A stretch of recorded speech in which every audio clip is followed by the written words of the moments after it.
Hola amigos y bienvenidos a esta edición de Apologética con Marta. Una de las razones que los ateos usan para negar la existencia de Dios es la existencia del mal.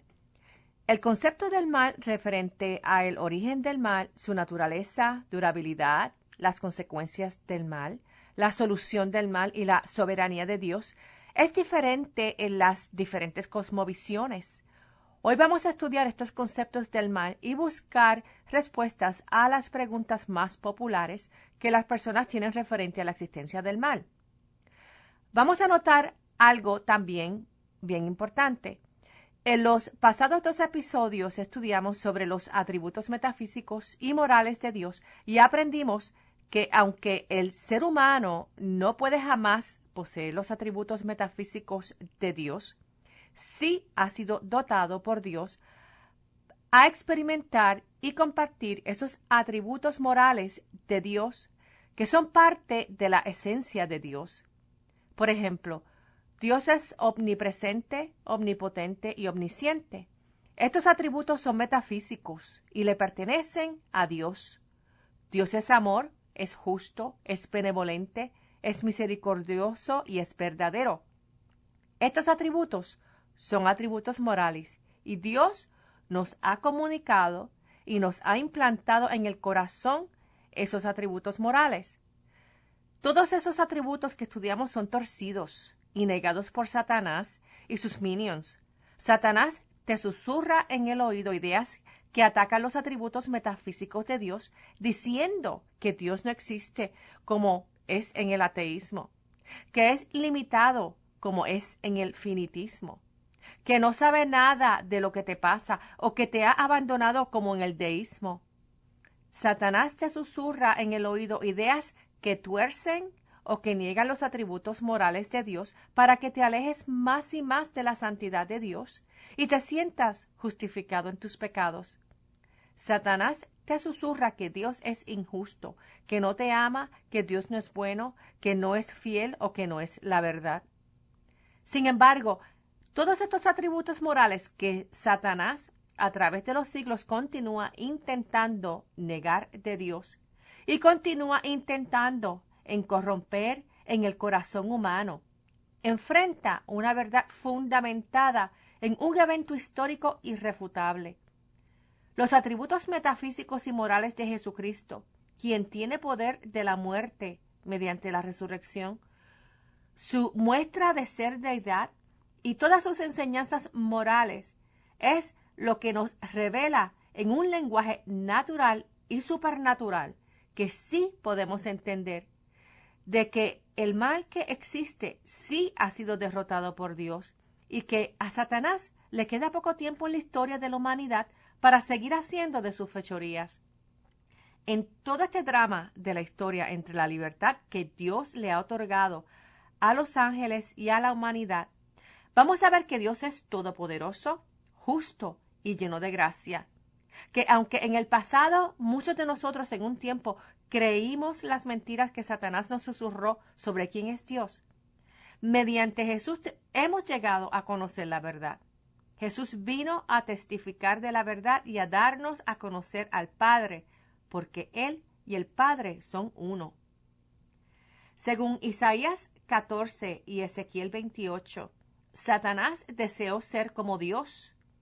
El señor Oswald Sanders escribió un libro sobre Satanás y allí él ofrece una descripción bien interesante sobre la naturaleza falsa y mentirosa de Satanás y sobre su programa en la tierra. Él dice lo siguiente: Satanás ha creado su propia Trinidad y según Apocalipsis 16, verso 13, se compone del diablo, la bestia y el falso profeta. Satanás tiene su propia iglesia y es condenada como la sinagoga de Satanás en Apocalipsis 2, verso 9. Satanás tiene sus propios ministros. Segunda de Corintios 11, versos 4 al 5, dice que esos ministros predican a un Jesús diferente, a otro espíritu diferente y otro evangelio diferente del que predicó Pablo y predicaron los apóstoles. Satanás ha formulado su propio sistema teológico, al cual el apóstol Pablo llamó doctrina de demonios.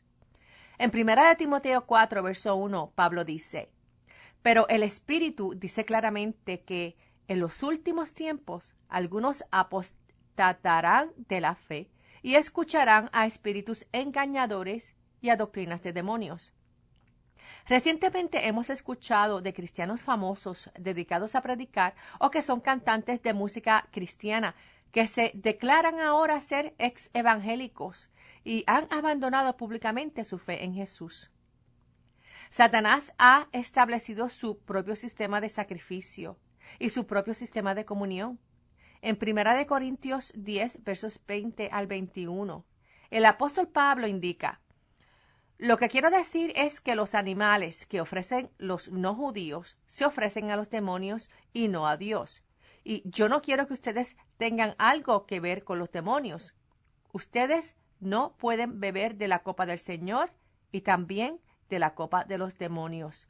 No pueden participar de la mesa del Señor y también de la mesa de los demonios. Los ministros de Satanás proclaman su propio evangelio. En Gálatas 1, versos 7 al 8 dice que no haya otro evangelio, sino que hay algunos que los perturban y quieren pervertir el evangelio de Cristo. Pero si aún nosotros o un ángel del cielo les anuncia otro evangelio diferente del que les hemos anunciado, quede bajo maldición. Y finalmente, Satanás ha creado su propio trono y tiene sus propios adoradores. En Apocalipsis 13, versos 2 y 4 dice, la bestia que vi parecía un leopardo, sus patas parecían las de un oso, y sus fauces eran como de un león. El dragón cedió a la bestia su poder y su trono y gran autoridad. Toda la gente se llenó de asombro y siguió a la bestia. Y adoraron al dragón que había dado autoridad a la bestia, y también a la bestia, y decían, ¿quién puede compararse a la bestia? ¿Quién podrá luchar contra ella? Pero por más que Satanás ejerza confusión, engaño, y promueva el mal y el pecado en la tierra, en Apocalipsis 19 tenemos la historia de cuál, de cómo y de cuándo será el final de sus días.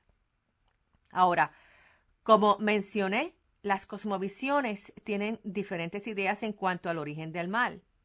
Entre las ideas sobre el origen y la causa del mal, encontramos que unos creen que el mal es el resultado del poder de un Dios limitado, o que el mal es causado por la falta de conocimiento y educación, o que el mal se deriva de una batalla entre los dioses y la falta de apaciguamiento, como creen en el politeísmo, o como en el panteísmo, que se cree que el mal es una ilusión y que la fijación en las cosas del mundo causa sufrimiento. Y otros aún creen que el mal se origina como resultado de una relación imperfecta entre Dios y el mundo.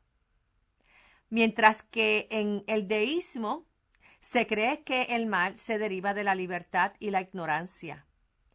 En el teísmo, el origen del mal solo se deriva de la libertad. Sin embargo, la pregunta para los que creen en un Dios creador es, si Dios solo puede crear cosas buenas y perfectas, ¿cómo puede entonces el mal partir de lo que es totalmente perfecto y bueno, ya sea de Dios o de su orden creado? Dios creó todas las cosas buenas, tanto en el cielo como en la tierra. A.W. Tozer escribió que todo en el universo es bueno en la medida en que se ajusta a la naturaleza de Dios, y es malo en la medida en que no lo hace. Una de las facultades que Dios le dio a los seres angelicales y a los seres humanos es el libre albedrío para que se conformen y ajusten al carácter y la naturaleza de Dios. Ni los ángeles son robots, ni los humanos son robots. Los ángeles fueron creados uno a uno individualmente, sin un proceso de gestación, y fueron creados con libre albedrío. Adán fue creado del polvo de la tierra y Eva fue creada de la costilla de Adán. Ambos fueron dotados con libre albedrío. Luego, a partir de ellos, todo ser humano es engendrado en el vientre de la madre y al nacer, esa criatura también tiene libre albedrío. Algo que es bien obvio es que toda criatura que viene al mundo, según va creciendo, se le tiene que ir enseñando a hacer el bien, porque la tendencia es la de hacer el mal. Por ejemplo, a los niños hay que enseñarles a aplicar la virtud de la humildad y la paciencia, a ser amables con otros y a compartir juguetes. Si se fijan, hay una tendencia natural en los niños de arrancarle a otros niños los juguetes de las manos. Por lo tanto, los atributos morales de gracia, benevolencia, de ellos decir la verdad, etcétera, tienen que ser reforzados porque la naturaleza pecaminosa con la que nace cada criatura luego de la caída al pecado de Adán y Eva aún tiene efectos en la naturaleza de todo ser humano hoy día. Pero el tener libre albedrío es una perfección y una bendición que Dios compartió con su creación. ¿Por qué? Porque uno de los atributos de Dios es amor, y el amor es expresado libremente. Si uno es forzado a amar, ya eso es rapto emocional y espiritual y no es amor. Uno realmente se siente amado cuando sabe que el que ama a uno lo hace realmente de manera libre y de manera incondicional. Así que Dios le dio a las criaturas que Él creó libre albedrío. Por lo tanto, el mal que vemos es una desviación de uno tomar libremente decisiones que conducen al bien. Por ejemplo, el metal en un auto nuevo hace que se vea bonito y que el automóvil opere adecuadamente. Pero cuando al metal le da moho, el metal se corroe y se daña y deja de ser bonito y de operar adecuadamente. Lo mismo es con el libre albedrío. El libre albedrío es bueno, pero cuando opera bajo la mancha del pecado, el libre albedrío es dañado y hace daño mediante malas decisiones futuras. El libre albedrío en seres humanos que eligen hacer el mal puede ser extremadamente cruel y vicioso, como lo hemos visto en personas que aterrorizan y que son crueles hacia otras personas. Pero fíjate que aún en medio de situaciones en donde personas han sufrido gran abuso, maldad y terror, se han levantado personas que han tenido la capacidad de perdonar, de extender gracia y de ayudar al malvado a rectificar su vida. Y esas decisiones de hacer el bien a otros que no se lo merecen son también decisiones basadas en el libre albedrío de la persona. Y eso es lo que se llama una gracia supernatural. Ahora, como Dios es la fuente de toda vida angelical y humana, Dios indirectamente permite el mal mediante el regalo del libre albedrío. Todo humano tiene el potencial del mal, pero tienen el potencial de también hacer el bien. Y la causa directa del mal es el ser humano que elige el pecado. O sea, al Dios compartir con la humanidad un atributo perfecto y bueno, como lo es el libre albedrío, el mismo libre albedrío es aplicado libremente, de manera errónea, causando gran mal y sufrimiento en la humanidad. Otro argumento que escuchamos sobre la naturaleza del mal y relacionado con lo que hemos ya escuchado es lo siguiente. Si Dios directamente creó toda substancia material y espiritual, y el mal es espiritual o material, entonces Dios creó el mal. Por lo tanto, Dios es culpable de todo mal. Una persona deísta te diría que la naturaleza del mal es una carencia o corrupción de algo bueno. En la filosofía del finitismo te dirían que Dios carece de control providencial. Por lo tanto, experimentamos resultados inapropiados en las relaciones. Un ateo no cree en la existencia de Dios. Por lo tanto, Dios no puede ser el responsable del mal. Para el ateo, el mal se origina en la ignorancia del ser humano, en la falta de progreso, en enfermedades y en decisiones sociales y morales inapropiadas. Esto es interesante porque en el ateísmo, al no existir un estándar moral perfecto de Dios, Es cada ser humano quien es el estándar moral. ¿Y qué hemos visto a través de la historia de la humanidad? Que el estándar moral del ser humano deja muchísimo que desear, ya que tiende a hacer el mal, como lo vemos desde que uno es pequeño. Además, sin Dios como un estándar moral absoluto y perfecto, todo otro estándar moral es relativo o se cancela uno al otro. Por ejemplo, toma las acciones de Madre Teresa, que sirvió a los enfermos, huérfanos y moribundos en Calcuta, y compara sus acciones con las acciones que tomó Hitler en Alemania cuando exterminó a millones de personas en sus campos de concentración.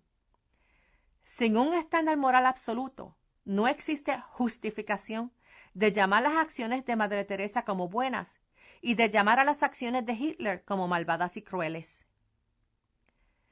En el politeísmo, que se basa en la creencia de la existencia de muchos dioses, la naturaleza del mal se describe como uno, no lograr los resultados deseados, y es la falta de una relación apropiada entre los dioses y entre los dioses y las personas.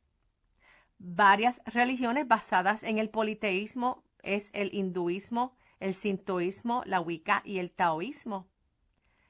En el panteísmo, que es la cosmovisión que dice que todo es Dios, la naturaleza del mal es la ignorancia, la falta de uno conocerse a sí mismo y el sufrimiento. Y en el panenteísmo, el mal no es parte de la obra creativa de Dios, por lo tanto es incompatible con Dios. Pero, como indicamos anteriormente, en el teísmo, en donde Dios es inmanente y es trascendental, la naturaleza del mal en su creación es una ausencia o carencia de lo bueno que se supone que esté presente y no lo está. O sea, el mal radica en lo bueno que ha perdido su integridad buena. Y cuando uno comienza a perder su integridad en lo que es bueno, el enemigo siempre está presente en la batalla para alejar a uno más y más de la santidad de Dios. C.S. Lewis escribió en su libro Cartas del Diablo a su sobrino y escribió una historia sobre el diablo Screwtape que le está dando consejos a su sobrino Wormwood para él ser un diablito más efectivo. Y él escribió lo siguiente: dirás que son pecados muy pequeños y sin duda, como todos los jóvenes tentadores, estás ansiosa por poder denunciar una iniquidad espectacular. Pero recuerda, lo único que importa es hasta qué punto separas al hombre del enemigo, que es Dios. No importa cuán pequeños sean los pecados, siempre y cuando que su efecto acumulativo sea mantener al hombre alejado de la luz.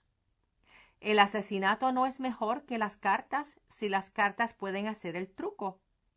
En efecto, el camino más seguro al infierno es el gradual, con la pendiente suave, suave bajo los pies, sin giros bruscos, sin resultados significativos y sin señales. Cuando pensamos en la naturaleza del mal, ¿es el mal una substancia en sí? ¿Creó Dios algo que en su esencia es malo? ¿Creó Dios una sustancia que es el mal? Como mencioné antes, aunque Dios creó todas las substancias materiales y espirituales, el mal no es una substancia que posee material o forma natural como lo es la esencia y la forma de los ángeles y los seres humanos. De acuerdo con San Agustín, el mal es la carencia, la ausencia o la corrupción de lo que debería estar presente en las substancias buenas e íntegras. Por lo tanto, el mal no tiene existencia en sí mismo, pero existe como un parásito en un buen ser que posee libre albedrío. Ese parásito de pecado es destructivo. George Gilly escribió que el pecado ha arruinado a los hombres, arruinado a las mujeres, arruinado a los ángeles. El pecado ha ocasionado cada lágrima de dolor, cada suspiro de angustia, cada punzada de agonía. El pecado ha marchitado todo lo bello, destruido todo lo bueno, amargado todo lo dulce, secado los manantiales de consuelo, desenrollado lejos y ampliamente marejadas de tristeza. El pecado ha cavado cada tumba, construido cada ataúd, tejido cada sudario y agrandado cada cementerio que el mundo haya visto. Pero Jesús es ese antídoto que ya ha destruido el parásito del pecado y la muerte. Con su propia sangre que derramó en la cruz, Jesús nos ha perdonado de todo pecado y maldad y nos ha santificado con su perfección y santidad divina. Hoy, el Espíritu Santo que habita en todo el que pone su fe en Jesús es inmune al castigo eterno y recibirá en la resurrección una naturaleza glorificada que no será sujeta en absoluto a ningún tipo de mal. La cosmovisión del teísmo reconoce que existe un Dios creador de todas las cosas visibles e invisibles en todo el universo. Reconoce que Dios es bueno y perfecto. Reconoce que el humano lleva una mancha de pecado, que el pecado es como un parásito que se ha arraigado al corazón humano y que solo Jesús es el único antídoto a eliminar el pecado del humano y vacunarlo eternamente con su poder de santificación mediante el Espíritu Santo. El teísmo cristiano muestra cuál es el origen del mal, cuál es la naturaleza del mal y cómo el mal ya ha sido derrotado, en cuanto a que el mal ya no tiene poder espiritual ni físico sobre el cristiano. Os Guinness hizo la observación de que el cristianismo es la única religión en que su Dios lleva las cicatrices del mal. El poder de la resurrección de Jesús ya nos ha demostrado que somos más que vencedores. Pablo nos escribió en Romanos 8, versos 37 al 39 lo siguiente, y él dijo: sin embargo, en todo esto somos más que vencedores por medio de aquel que nos amó. Por lo cual estoy seguro que ni la muerte, ni la vida, ni los ángeles, ni los principados, ni las potestades, ni lo presente, ni lo porvenir, ni lo alto, ni lo profundo, ni ninguna otra cosa creada nos podrá separar del amor que Dios nos ha mostrado en Cristo Jesús, nuestro Señor. Disfruta con gozo el resto de tus días, porque lo que nos espera en un futuro son cosas grandes y maravillosas que son incomprensibles en este ámbito presente y terrenal. Te invito a que visites mi página en línea apologeticaconmarta.org y las páginas en Facebook o YouTube en donde puedes encontrar todos los programas radiales en archivo y otros recursos que te ayudarán a ampliar tu fe en Jesús y a ampliar tu conocimiento en la apologética cristiana. Que Dios los bendiga y hasta el próximo programa. Chao.